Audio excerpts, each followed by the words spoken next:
ఇప్పటివరకు ఏంటి అచీవ్ చేసిందంటే ఏం చెప్తావు?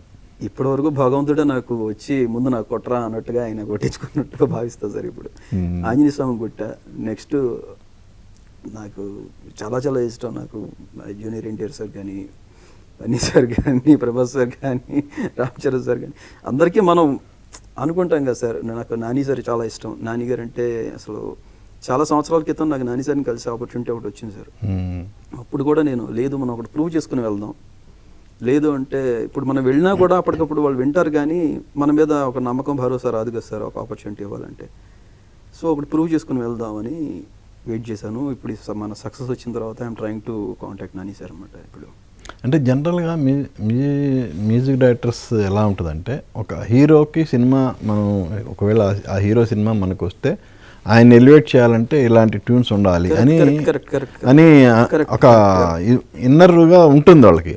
దానికి తగ్గట్టే మైండ్ లో ట్యూన్స్ కూడా రెడీ అవుతాయి. ఇప్పుడు ఆంజనేయ స్వామికి చూస్తుంటే జనాలు ఎలా వైబ్ ఫీల్ అవుతున్నారు, ఆయన నేను హీరోలాగే ఫీల్ అయి కొట్టా. ఇప్పుడు మన దేవరా వచ్చింది, ఆ గ్లిమ్స్ చూసినప్పుడు నా మైండ్ లో ఒకటి ఉంటుంది, అది చూస్తే అసలు ఈ జూనియర్ ఎన్టీఆర్ గారిని చూస్తే పోనకాలతో ఊగిపోవాలి జనం అని, దానికి నేనేం చేయాలో చేస్తా. దేవరాకి వాళ్ళు అటు కొట్టారు, నేనైతే ఇలా కొట్టేవాడిని. కొడతా ఒక్కొక్కరికి మొత్తం అసలు చిటికిని వేలు నుంచి నెత్తి దాకా మొత్తం అంతా వైబ్రేషన్ రావాలి అనేది నా మైండ్ లో ఉంటుంది. ఇప్పుడు తమన్ సార్కి ఇస్తే ఆయన పాయింట్ ఆఫ్ వ్యూలో ఆయన ఇంకొక ఐడియా ఉంటుంది సార్కి, లేదు మణి శర్మ సార్ అయితే ఆయన పాయింట్ ఆఫ్ వ్యూలో ఇంకొక ఐడియా. ఒక్కొక్కరిది ఒక్కొక్క స్టైల్ సార్, ఒక్కొక్కరిది ఒక్కొక్క కైండ్ ఆఫ్ ఆలోచన విధానం.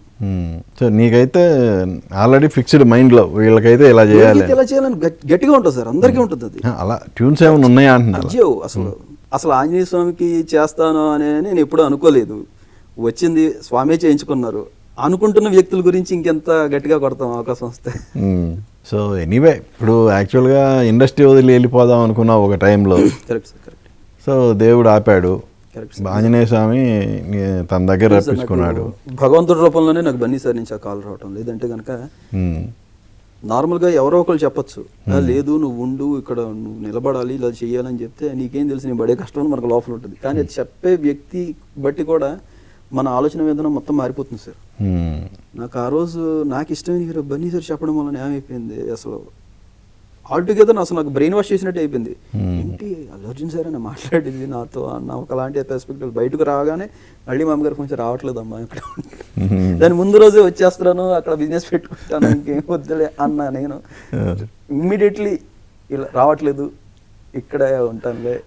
సపోజ్ ఇండస్ట్రీ వదిలి అక్కడికి వెళ్ళిపోతే ఏం బిజినెస్ కూడా ఐడియా లేదు సార్. నేను అప్పుడు ఏదో సూపర్ మార్కెట్ లాంటిది ఏదో అనుకున్నాను, అంటే అసలు నో ఐడియా ఒక బిజినెస్ పెట్టుకోవాలి. ఎందుకంటే గిటార్ ప్లేయర్ గా ఆర్కెస్ట్రా మెయింటైన్ చేద్దాం అనేది కూడా లేదు అసలు. లేదు సార్, ఇంకా అసలు నాకు అసలు అంటే కంప్లీట్లీ వెక్స్డ్ అనమాట ఒక పాయింట్ లో. నేను ఇంకా ఏదిలే మనం ఏదో అనుకుని వచ్చాం, ఇక్కడ మనం సర్వైవ్ కాలేమేమో అనుకున్నా. కానీ ఆ మూమెంట్ లో అలాంటి ఏమన్నా చెడుగు సంఘటనలు ఏమన్నా ఎదురైనాయా? అలా ఏం లేదు సార్, అంటే సింపుల్. నాకు ఇప్పుడు నరేషన్ ఇచ్చినప్పుడు నాకు అప్పట్లో ఏమనిపించేది అంటే ఇది వర్కౌట్ అవుతుంది సార్, ఇది ఎగిరిపోతుంది సినిమా, ఇలా చెప్పేసేవాడిని. అది చాలా గట్టిగా దెబ్బ పడుతుంది మన కెరియర్ కి. నేను అలా చెప్పిన సినిమాలు వరుసగా నేను ఒక 7 సినిమాలు చెప్పి 7 సినిమాలు కూడా ఫ్లాప్ అయ్యాయి. చిన్నయ్యా పెద్దయ్యా అన్ని రకాలుగానూ ఉంటాయి. బాగా పెద్దవని చెప్పను, అప్పటి నా స్థాయికి నన్ను అప్రోచ్ చేయగలిగే సినిమాలు ఏమంటే కనుక చిన్నవనే, పెద్ద సినిమాలు ఏమి కాదు సార్, చిన్న సినిమాలే.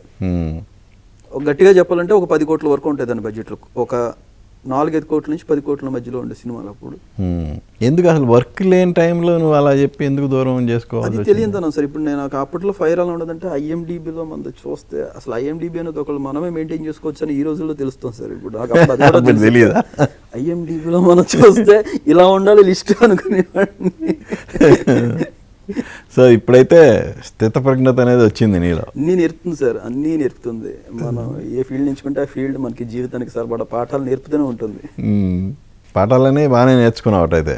నేర్చుకోకపోతే మనల్ని ఎదరికి కూడా వెళ్ళనివ్వదు సార్, అది మళ్ళీ ఆ పాఠం మళ్ళీ ఇంకోసారి చెప్తుంది. గుడ్.